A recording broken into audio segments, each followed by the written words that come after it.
বিপ্লবের লক্ষ্য পূরণে এক হয়ে কাজ করার আহ্বান মির্জা ফখরুলের। 15 বছরে নির্বাচন ব্যবস্থা ধ্বংসের অভিযোগ জামাত আমিরের। আনুপাতিক পদ্ধতিতে ভোট চায় ইসলামী আন্দোলন। 15 বছরের ফ্যাসিস্ট বিরোধী আন্দোলনের ছাত্র জনতার অভ্যুত্থানের মধ্যে দিয়ে অনেক রক্তপাত হয়েছে। তাদেরকে শ্রদ্ধা জানিয়ে আমাদের আবার একটা নতুন বাংলাদেশ যেন আমরা তৈরি করতে পারি। দেশপ্রেমিক নেতা কর্মীদেরকে নির্বিচারে খুন করেছে। আপনারা তখন বলেছেন আমরা কিছু করি নাই, আদালত সব কিছু করেছে। আমরাও আপনাদেরকে আদালতের কাছে সমঝাতে চাই, আসেন।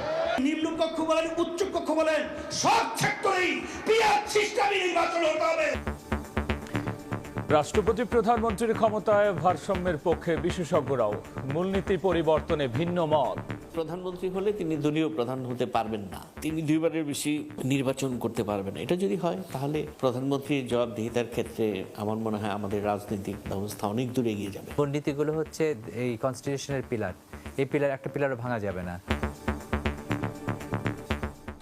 দেখছিলেন প্রধান শিরোনাম।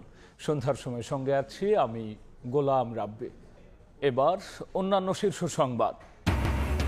চটপটির দোকান দেখে ঋণের নামে বিপুল টাকা আত্মসাৎ এস আলমের।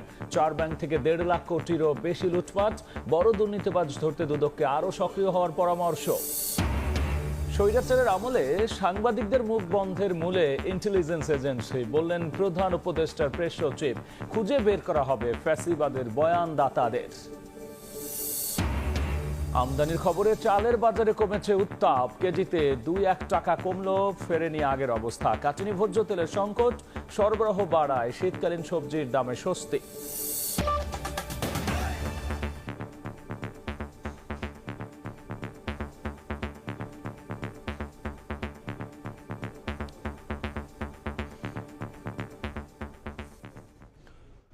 বিভেদ ভুলে একসঙ্গে কাজ করে জুলাই বিপ্লবের চেতনা বাস্তবায়নের আহ্বান জানিয়েছেন বিএনপির মহাসচিব মির্জা ফখরুল ইসলাম আলমগীর।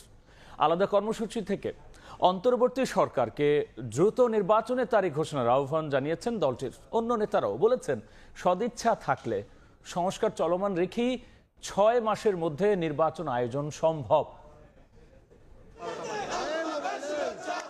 প্রায় 1 যুগ নির্বাসিত থাকার পর দেশের মাটিতে পা রেখেই রাজধানীর জিয়া উদ্যানে বিএনপির প্রতিষ্ঠাতা শহীদ রাষ্ট্রপতি জিয়াউর রহমানের মাজারে শ্রদ্ধা জানাতে আসেন যুক্তরাষ্ট্রের ফ্লোরিডা বিএনপির সভাপতি ইমরানুল হক চাকলাদার। প্রবাসী এই নেতার সঙ্গে ছিলেন বিএনপির স্থায়ী কমিটির সদস্য ডক্টর আব্দুল মঈন খান। ফাতেহা পাঠ ও দোয়া শেষে তিনি বলেন, সদিচ্ছা থাকলে বর্তমান সরকারের পক্ষে 6 মাসের মধ্যেই জাতীয় নির্বাচন আয়োজন করা সম্ভব। 3 মাসের মধ্যে 90 দিনের ভিতরে যদি একটি সুষ্ঠু নিরপেক্ষ নির্বাচন করা সম্ভব হয়ে থাকে, যে নির্বাচনটি ছিল বাংলাদেশে 53 বছরের ইতিহাসে সম্ভবত সর্বশ্রেষ্ঠ নির্বাচন, তাহলে আজকে কেন আগামী 6 মাসের মধ্যে নির্বাচন করা সম্ভব না? জাতীয় প্রেস ক্লাবের সামনে আয়োজিত নাগরিক সমাবেশে অন্তর্বর্তী সরকারকে দ্রুত নির্বাচনের তারিখ ঘোষণার আহ্বান জানান বিএনপি চেয়ারপারসনের উপদেষ্টা জয়নুল আবেদিন ফারুক। দ্বিতীয় স্বাধীনতার সম্মান আপনাকে অক্ষুণ্ণ রাখতে হলে অনতিবিলম্বে নির্বাচনের তারিখ আপনাকে ঘোষণা করতে হবে। খামারবাড়ির কৃষিবিদ ইনস্টিটিউশন মিলনায়তনে স্মরণ সভায় যোগ দিয়ে বিএনপির সিনিয়র যুগ্ম মহাসচিব রুহুল কবির রিজভী বলেন, টিউলিপ সিদ্দিকের দুর্নীতি জিনগত সমস্যা।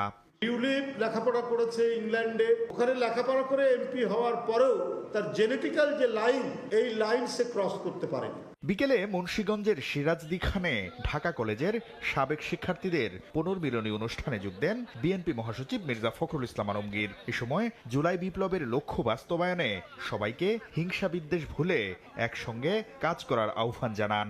ছাত্র জনতার অভ্যুত্থানের মধ্যে দিয়ে অনেক রক্তপাত হয়েছে, অনেক ছেলেদের প্রাণ দিতে হয়েছে। সকলে একসাথে হয়ে যেন আমরা সমস্ত হিংসা বিভেদ ভুলে গিয়ে আমরা যেন একটা নতুন বাংলাদেশকে আবার সামনের দিকে এগিয়ে নিয়ে যেতে পারি।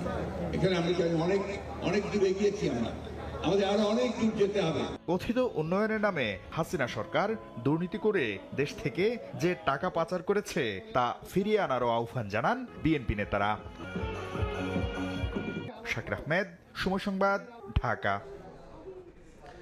আওয়ামী লীগ 15 বছরে নির্বাচনী ব্যবস্থা নষ্ট করে দিয়েছে অভিযোগ করে অন্তর্বর্তী সরকারকে প্রয়োজনীয় সংস্কার শেষে দ্রুত নির্বাচন দেওয়ার দাবি জানিয়েছেন জামায়াতে ইসলামীর আমির ডাক্তার শফিকুর রহমান। বিকেলে চুয়াডাঙ্গায় দলের কর্মী সমাবেশে কথা বলেছেন তিনি। আদালতের দোহাই দিয়ে বিচারের নামে আওয়ামী লীগ বিরোধীদের দেশপ্রেমিক নেতাকর্মীদের হত্যা করেছে বলে মন্তব্য করে জামায়াতের আমির শেখ হাসিনাকে উদ্দেশ্য করে বলেন, যদি দেশ ও পার্টির প্রতি ভালোবাসা থাকে, সৎ সাহস থাকলে দেশে আসেন, আমরাও আপনাকে আইনের হাতে তুলে দিতে চাই। এর আগে দীর্ঘদিন পর প্রকাশ্যে কর্মী সম্মেলন করার সুযোগ পেয়ে জেলা দলের তৃণমূল নেতাকর্মীরা ব্যাপক উৎসাহ উদ্দীপনার সঙ্গে যোগ দেন এই সমাবেশে। দেশপ্রেমিক নেতা কর্মীদেরকে নির্বিচারে খুন করেছেন, বিচারের নামে প্রহসন করে তাদেরকে দুনিয়া থেকে বিদায় দিয়েছেন। আপনারা তখন বলেছেন আমরা কিছু করি নাই, আদালত সব কিছু করেছে। আমরাও আপনাদেরকে আদালতের কাছে সমঝাতে চাই, আসেন, ফিরে আসেন, এই দেশে আসেন, সৎসাহস থাকলে আসেন। তারা এতটাই অপরাধ করেছে, খুন, গুম, ধর্ষণ, লুণ্ঠন করার পরে এই দেশে মানুষের সামনে মুখ দেখানোর সৎসাহস তাদের নাই। সৎসাহস নাই বলেই তো তারা পালিয়ে গেছে। আমাদের কাছে আসেন, আমরা কাশেমপুরে আপনাদেরকে ভালো জায়গা করে দেব। আনুপাতিক পদ্ধতিতে নির্বাচনের দাবি জানিয়েছে ইসলামী আন্দোলন বাংলাদেশের আমির মুফতি সৈয়দ মোহাম্মদ রেজাউল করিম। অন্যথায় আন্দোলনের মাধ্যমে দাবি করা হবে বলেও হুঁশিয়ারি দিয়েছেন তিনি। বিকেলে সোহরাওয়ার্দী উদ্যানে ইসলামী যুব আন্দোলন বাংলাদেশের উদ্যোগে আয়োজিত সমাবেশে মুফতি সৈয়দ মোহাম্মদ রেজাউল করিম আরও বলেছেন, 53 বছরে রাজনৈতিক দলগুলো কিছুই দিতে পারেনি, নতুন করে আশা দেখিয়ে কোনো লাভ নেই। এর আগে দলটির সিনিয়র নায়েবে আমির সৈয়দ ফয়জুল করিম বলেছেন, আগে সংস্কার, পরে নির্বাচন দিতে হবে। সংসদে নারীদের জন্য আলাদা কোনো আসন সংরক্ষণ করা উচিত নয় বলেও এ সময় মন্তব্য করেছেন তিনি।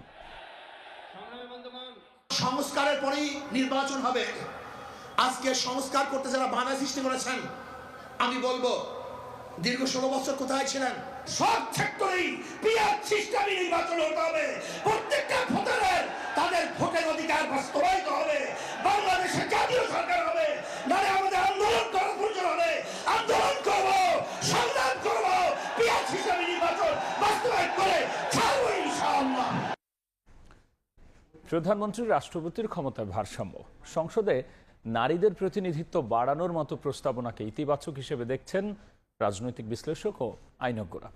তবে সংবিধানের মূলনীতি পরিবর্তন, নির্বাচনী প্রতিদ্বন্দ্বিতা করার বয়স কমানো, দ্বিকক্ষ বিশিষ্ট সংসদ নিয়ে আছে মিশ্র প্রতিক্রিয়া।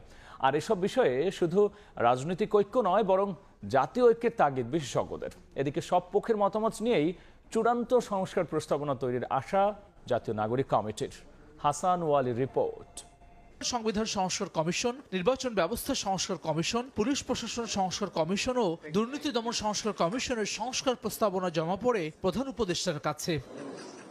সংবিধান সংস্কার কমিশনের প্রস্তাবনায় নির্বাচনী প্রতিদ্বন্দ্বিতার বয়স কমিয়ে 25 থেকে 21, দ্বিকক্ষ বিশিষ্ট পার্লামেন্ট, নারীদের জন্য আলাদা 100 আসন, গণপ্রজাতন্ত্রী বাংলাদেশের নাম বদলে জনগণতন্ত্রী, মূলনীতি পরিবর্তন সহ দেওয়া হয়েছে নানা প্রস্তাবনা। অন্যদিকে নির্বাচন কমিশনকে শক্তিশালী করতে প্রস্তাবনা দিয়েছে বদিউল আলম মজুমদারের কমিশন। এসব প্রস্তাবনা নিয়ে মিশ্র প্রতিক্রিয়া রাজনৈতিক বিশ্লেষক এবং আইনজ্ঞদের। যদি ম্যানেজ করতে পারে, দুইবারের বেশি প্রধানমন্ত্রী না হওয়া, ইলেকটোরাল ভোটে রাষ্ট্রপতি নির্বাচনের প্রস্তাবনাকে স্বাগত জানাচ্ছেন অধ্যাপক সাব্বির আহমেদ। তবে সংবিধানের মূলনীতি পরিবর্তন নিয়ে আপত্তি তার। আপনি যদি একটা স্টুডেন্টকে 21 বছরে তাকে নির্বাচন করার সুযোগ করে দেন, তো সে তো তার পড়ালেখাই শেষ করতে পারবে না। তিনি প্রধানমন্ত্রী হলে তিনি দলীয় প্রধান হতে পারবেন না, তিনি 2 বারের বেশি নির্বাচন করতে পারবেন না। এটা যদি হয়, তাহলে প্রধানমন্ত্রীর জবাবদিহিতার ক্ষেত্রে আমার মনে হয় আমাদের রাজনৈতিক ব্যবস্থা অনেক দূর এগিয়ে যাবে। ধর্মনিরপেক্ষতাবাদ বলেন, তারপরে বাঙালি জাতীয়তাবাদ, এই প্রশ্নগুলো বা এই জিনিসগুলো তো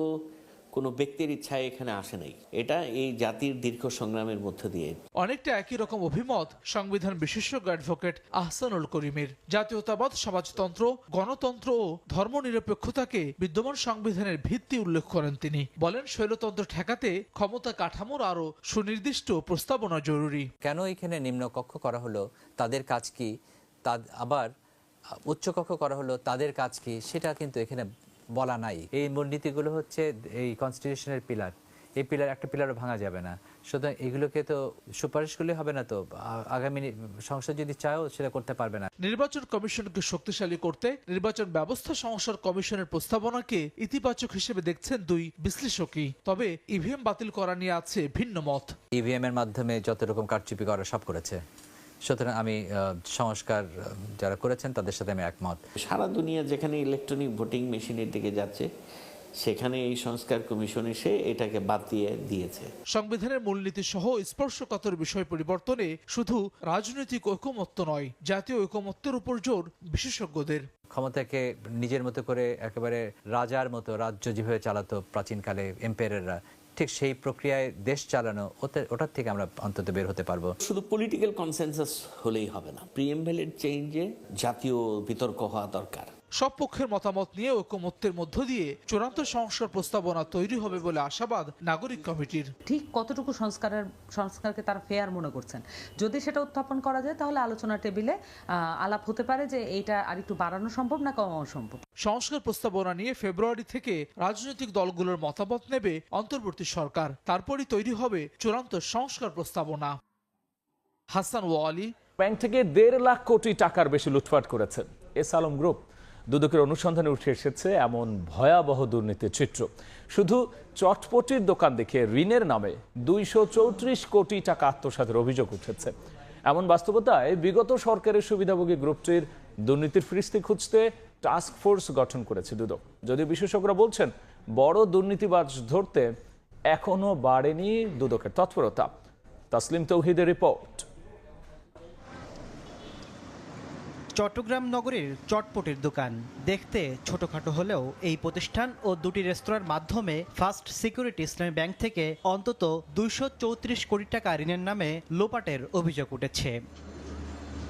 ঋণ গ্রহণ করেন নওরোজ এন্টারপ্রাইজ নামের একটি প্রতিষ্ঠান। মালিক নাজমি নওরোজ হলেও প্রকৃত অর্থে ঋণের টাকা যায় এস আলম গ্রুপের চেয়ারম্যান ও ব্যাংকটির মালিক সাইফুল আলমের পকেটে। এমন অনিয়ম খতিয়ে দেখার সিদ্ধান্ত নিয়েছে দুদক। চটপটির দোকান ও দুটি রেস্তোরাঁর বিপরীতে ফার্স্ট সিকিউরিটি ইসলামী ব্যাংকে 234 কোটি টাকা ব্যাংক ঋণ প্রদানে অনিয়মের অভিযোগে নওরোজ এন্টারপ্রাইজের মালিক নাজমি নওরোজ ও ব্যাংক কর্মকর্তাদের বিরুদ্ধে অনুসন্ধানের সিদ্ধান্ত গৃহীত হয়েছে। এই ঋণ জালিয়াতির সাথে এস আলম গ্রুপের চেয়ারম্যান এবং ব্যাংকটির মালিক সাইফুল আলম মাসুদের সংশ্লিষ্টতা রয়েছে বলে প্রাথমিক তথ্যানুসন্ধানে উদ্ঘাটিত হয়েছে। এস আলম গ্রুপের নিয়ন্ত্রণে থাকা ব্যাংকগুলো থেকে নামে বেনামে লুটপাটের ঘটনা অনুসন্ধান করছে দুদক। ইতোমধ্যে বিএফআইইউ থেকে পাওয়া নথি বিশ্লেষণ করে দুদকের তথ্য বলছে ইসলামী ব্যাংক থেকে 1,05,000 কোটি টাকা, গ্লোবাল ইসলামী ব্যাংক থেকে 13,000 কোটি টাকা, ফার্স্ট সিকিউরিটি ইসলামী ব্যাংক থেকে 39,000 কোটি টাকা ও ইউনিয়ন ব্যাংক থেকে 20,000 কোটি টাকা আত্মসাতের প্রমাণ মিলেছে।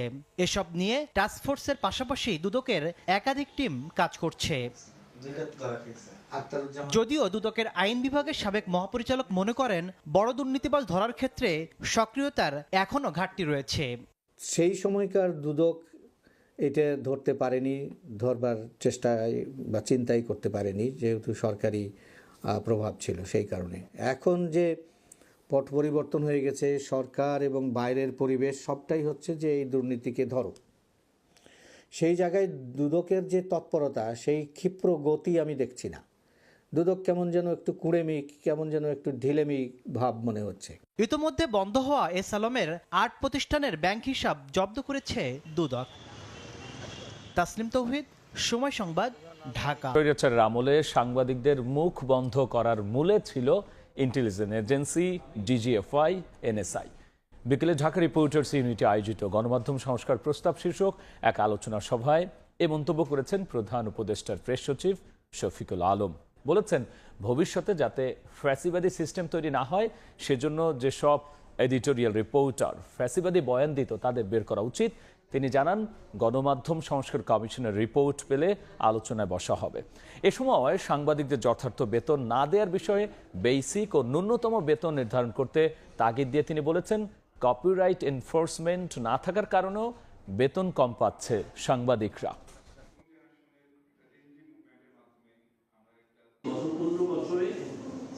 আমাদের মুখ সংবাদপত্রের মুখ বন্ধ করে দেওয়ার মূল উপাদানগুলোর মধ্যে ছিল ইন্টেলিজেন্স। বিজেপির একটা ফোন আসলে আপনি নিউজটা নামিয়ে ফেলছেন। একটা লোক 15 বছর ধরে এডিটোরিয়াল লিখেছে, আমরা জানি উনি প্যাসিভালি ছিলেন, কি ভয়াবহ সময়। আমার কাজটা কি হবে, ওনার কাজটাকে পুরো 15 বছরে ওনার যতগুলো দেখা সবগুলোকে আমি কানেক্ট করি, যাতে আমরা ফিউচারে আর একটা প্যাসিভালি সিস্টেম না তৈরি হয়। গণমাধ্যম সংস্কার কমিশন হয়েছে, খুবই ভালো একটা রিপোর্ট আমরা পাবো, এবং রিপোর্ট পেলে সেটা নিয়ে আবার আমাদের মধ্যে ডিসকাশন হবে। কপিরাইট এনফোর্সমেন্টটা খুব জরুরি। এই যে চুরি করার কারণে আমার আপনার বেতনটা কমে যাচ্ছে।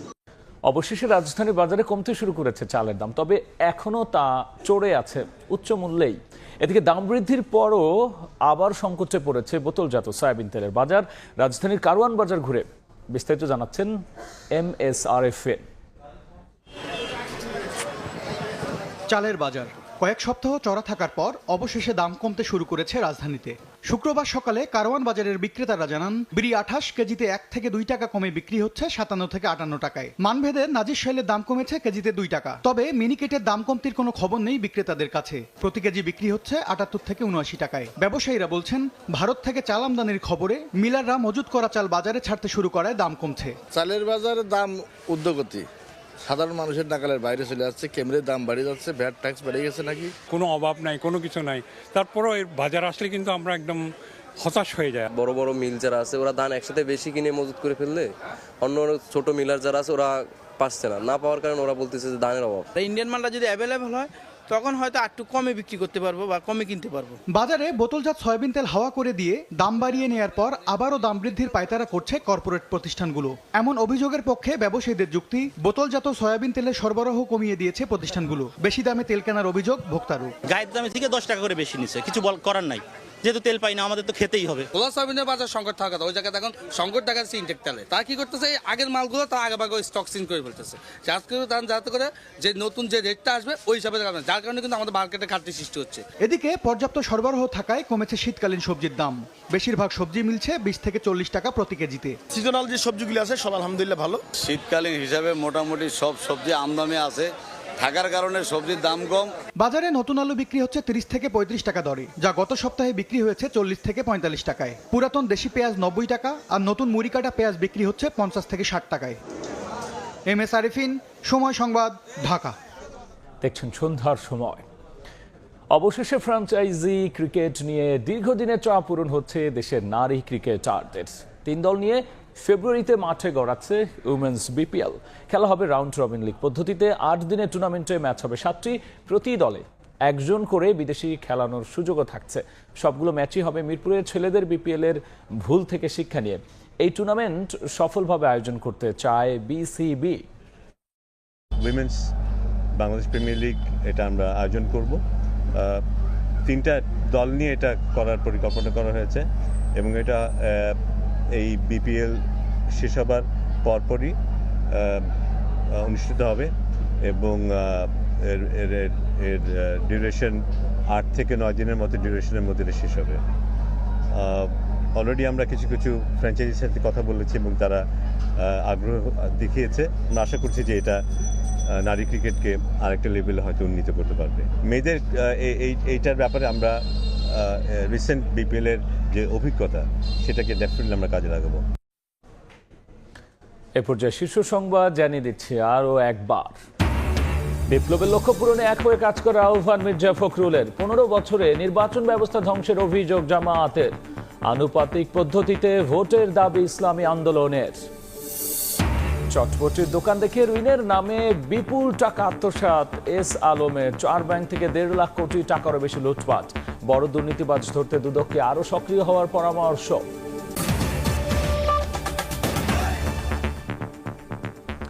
এই ছিল সন্ধ্যার সময়। সঙ্গী থাকুন সময়।